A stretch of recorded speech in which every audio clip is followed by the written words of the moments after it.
Na verdade, eu fiquei na dúvida. Eu achava que o Palmeiras poderia jogar com o time titular no sábado, antes do jogo contra o Fluminense. Assim que acabou o jogo contra o Fluminense, eu tive certeza que o Abel ia mudar o time. Porque contra o Fluminense, o Palmeiras estava com pouquíssima energia, estava com jogadores pouco frescos, como diz o Abel, como gosta de falar. E eu acho que ali ele resolveu fazer. Eu não acho que já estava determinado no calendário que o Palmeiras jogaria com reservas contra o Vitória. Eu tenho essa impressão porque o Palmeiras contra o Fluminense foi muito abaixo fisicamente. E a gente já viu o Palmeiras abaixo tecnicamente, abaixo taticamente, mas é muito raro ver o Palmeiras abaixo na questão de energia. E contra o Fluminense a gente viu isso acontecer. Então ali eu tive a certeza que o Palmeiras pouparia os jogadores contra o Vitória. Até falei disso no programa, na coluna e tal. E no sábado, o Abel pôs 100%. Vocês falaram do Lomba, né? O Lomba jogou como titular contra o Vitória, mas aí essa contradição, entre aspas, de goleiro de Copas e tal, não. O Palmeiras pôs 100% dos reservas ali contra o É. Vitória, inclusive o Lomba, né? Então foi uma decisão, e eu acho, sinceramente, olhando a escalação antes, eu acho que o Palmeiras poderia vencer o Vitória, mesmo com aquela escalação. Tinha Rony, Richard Rios, a zaga com Naves e Vitor Reis estava boa. A estreia do Giai, que foi bem, aliás, foi acho que talvez a única coisa boa do Palmeiras contra o Vitória, o Giai foi bem. Aí você vê o time, eu acho que daria para vencer o Vitória. A questão é, o Palmeiras jogou de uma forma indolente, de uma forma absurdamente cansada, mesmo sendo reservas, mesmo sendo a oportunidade para alguns daqueles jogadores mostrarem serviço, para mostrarem que eles podem ter espaço no time. Irritou muito o Abel. O Abel ficou muito, mas muito pistola, muito bravo. Foi assim, a coletiva dele foi dura, deixou recados para todo mundo, porque o Palmeiras jogou muito mal. Contra o Fluminense já tinha sido ruim, mas você pensa, fora de casa, no Maracanã, um time que está lutando contra o rebaixamento, enfim. Agora, contra o Vitória, dentro de casa, mesmo com reserva, o Palmeiras tinha que ter jogado muito mais bola, mas muito mais bola. A gente fala aqui que o Palmeiras se reforçou muito bem, porque se reforçou mesmo, tem bons jogadores e daria para fazer uma apresentação muito mais decente. O goleiro do Vitória praticamente não trabalhou, foi muito ruim, e o Abel ficou muito revoltado. Então, assim, eu acho que o plano do Abel ele foi mudando conforme o Palmeiras foi jogando. E olhando agora para esse futuro, né, para essa sequência, o Palmeiras ele poupou contra o Vitória, eu acho, e ele vai administrar de acordo com os resultados. Se já chega agora no Maracanã na quarta e toma uma lapada do Flamengo, pode ser que ele mude no meio do caminho a decisão. Eu acho que ele está administrando de acordo com o que está vendo ali, porque contra o Fluminense foi muito mal. Agora, como já disse o Mauro, né, o Palmeiras às vezes ele joga mal, tá mal e se regenera quando a gente menos espera. Eu acho que o desafio do Palmeiras dessa vez, de novo, vai ser esse. Vai ser se voltar a jogar bem em um momento que a gente não espera. Porque contra o Fluminense já tinha me deixado com a pulga atrás da orelha a atuação dos titulares. Foi muito abaixo. Agora, os reservas. Você vê o Palmeiras jogando muito mal de novo contra os reservas. E vai pegar o Flamengo na quarta-feira, que vem de um momento bom. Que, como disse o Mauro também, administrou a vitória contra o Atlético Goianiense. Então é um desafio gigante. Eu já achava que para esse primeiro jogo o Flamengo era um pouquinho favorito. Agora com com esse atual momento é ainda mais favorito. E o Palmeiras vai ter que se sair de novo, se regenerar de novo, coisa que a gente já viu acontecer. E uma outra aqui, eu não sei até quando o Abel Ferreira vai continuar confiando em Gabriel Menino, porque ele joga muito mal, ele não tem compromisso com o tático do time. Ele dá chapéu para trás com o Palmeiras perdendo de 2-0. Ele, quando o técnico chama para dar instrução, ele olha para o céu, olha para o lado. Ele teve dois joguinhos bons ali, jogando aberto pela esquerda, os famosos lampejos e mais nada. Não dá para entender, por exemplo, porque ele está na frente do Fabinho na fila. Enfim, Gabriel Menino é um cara que, por muito menos outros jogadores como Patrick de Paula, Veron, eles foram limados do Palmeiras. E o Gabriel Menino tá aí faz muito tempo sem jogar nada. Não dá para entender mais a insistência do Abel com o Gabriel Menino. E ele foi, para mim, um dos piores jogadores do Palmeiras contra o Vitória, o Gabriel Menino. Assim como o senhor Richard Rios, que voltou da Copa América super em alta, tá em alta lá na Colômbia, todo mundo fazendo dancinha, imitando ele, é o vice-rei junto com o James Rodrigues. Jogou muito mal também contra o Vitória. Então eu acho que são dois jogadores aí que o Abel precisa ficar de olho. Agora, Gabriel Menino, para mim, não dava mais chance nesse ano, não. Que corneta foda, né? Quando chama senhor Richard Rios... Deixa eu fazer uma pergunta para o nosso Danilo. Senhor Richard Rios. Sim, vou pôr o Arnaldo na conversa. Entre pipoca e amendoim, o que você gosta mais? Meu amigo.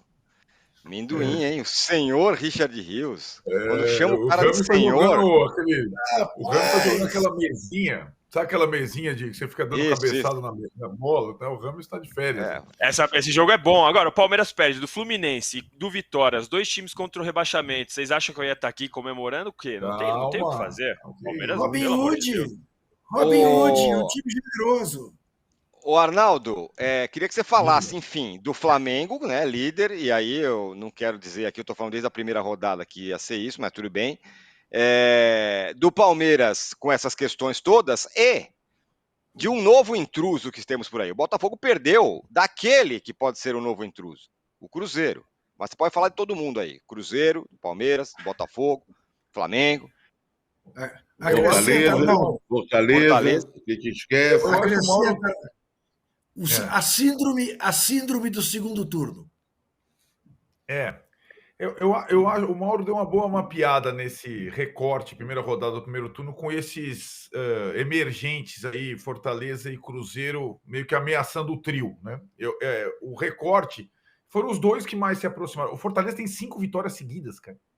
Não é fácil no Brasileirão. 5 vitórias seguidas não é mole. Nenhum dos outros fez isso. 5 vitórias seguidas. E aí o Mauro falou, né? Com essa disputa da frente tripla, não ter uma das competições pode ser uma vantagem para Fortaleza e Cruzeiro, né? Então, nos 2 próximos meios de semana, eles vão se preparar. Ninguém lembra que o Cruzeiro foi eliminado lá pelo Souza, o time do Dinossauro, na primeira rodada lá da Copa do Brasil, né? E o Fortaleza foi eliminado pelo Vasco depois. E aí tem uma curiosidade, né, Tironi? Próximo jogo do Campeonato Brasileiro de Futebol, Cruzeiro e Fortaleza. Na próxima rodada, na segunda-feira. E aí outra curiosidade, Tironi. O Ronaldo Fenômeno, ex-dono do Cruzeiro, tinha vendido esse mando de campo. O jogo está marcado para Cariacica. E o novo dono do Cruzeiro falou que vai rasgar o contrato. Não é possível, não vai rolar, não tem que jogar no Mineirão e tal. Então, porque tem um ar de final esse jogo. Acho que talvez defina qual dos dois possa continuar no encalço do Flamengo, né? Ou uma probabilidade. E aí, entre os dois, tem uma situação que já era, digamos assim, perceptível quando o Cruzeiro define investir pesadíssimo na janela. E acho que a grande virtude do Cruzeiro foi ter conseguido uma boa campanha ainda sem os reforços, né? E agora os reforços entram, o Juca deve ter ficado com saudade do Cássio no jogo com o Botafogo, o Cássio pegou muito, e aí os reforços do Cruzeiro, o Cruzeiro já tinha digamos, um combustível antes mesmo dessas contratações, e os caras chegaram aí para deixar o time mais forte numa frente dupla. E ainda tem uma distância, mas acho que o Cruzeiro pode sim, mais até que o Fortaleza, porque o Fortaleza não foi com tão apetite na janela assim, ser um adversário para Flamengo, sobretudo, e também para Botafogo e Palmeiras. E aí, né, quis o sorteio da Copa do Brasil, e esse é o aperitivo, a gente estava discutindo tanto as opções do Abel e do Tite, que o confronto da Copa do Brasil precoce fosse Flamengo e Palmeiras. E aí não tem como. Fosse, com todo respeito, talvez outro adversário, para um e para outro, eu entendo que as estratégias do final de semana seriam diferentes para um e para outro. O Flamengo até pôde burilar mais a sua estratégia, talvez, tendo observado o que aconteceu no sábado. Agora é ruim para o Flamengo, né? Por o intervalo menor para o jogo do Palmeiras. O Flamengo jogou domingo, o Palmeiras jogou sábado.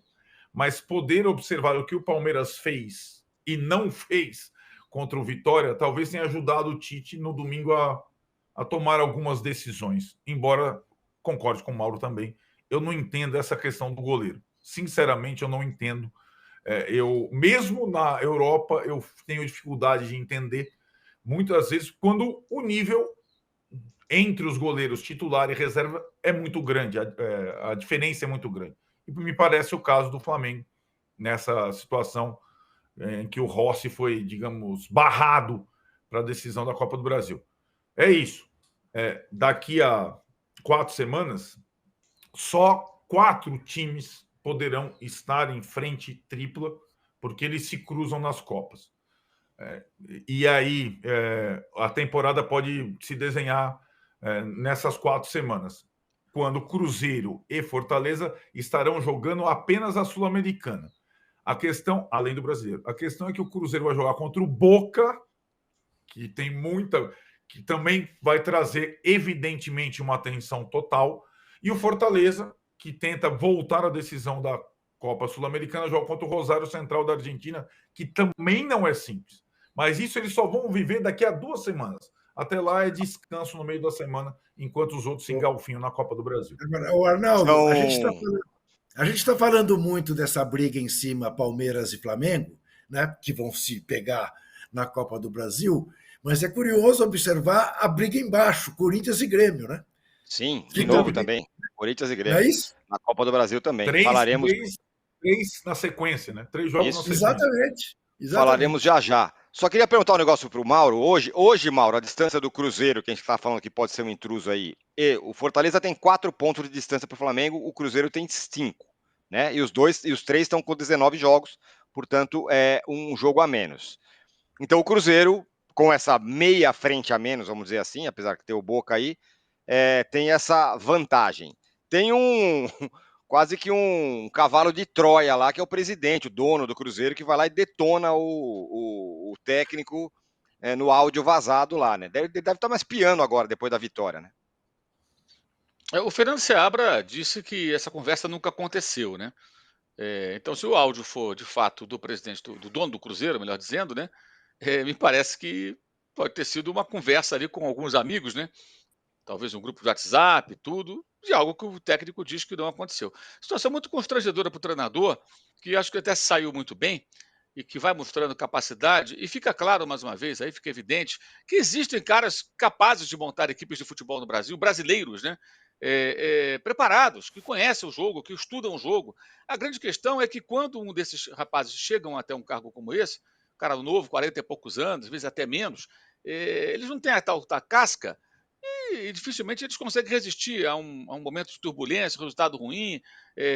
Será que esse tipo de situação aconteceria no Cruzeiro se o técnico fosse, digamos, o Mano Menezes, que é um cara que está até em baixa, tentando se recuperar agora no Fluminense, conseguindo até uma boa recuperação nesse exato momento, mas é um técnico muito mais cascudo, um cara que sabe lidar com o dirigente, já está acostumado com isso, tem as costas mais largas. Esse é um ponto. Você vê lá o Rafael Paiva no Vasco, agora teve derrotas, mas até agora tudo bem com ele. Tem o caso específico do Fernando Seabra no Cruzeiro, e tem outras pessoas, outros caras que são capazes, que estão na base, estão em times de Série C, Série D, que têm capacidade, mas que dificilmente têm oportunidade por conta disso. Acho que esse episódio retratou muito bem. Fosse um técnico de um tamanho maior, será que esse comentário, esse áudio, seja lá de quem for, existiria? Talvez não.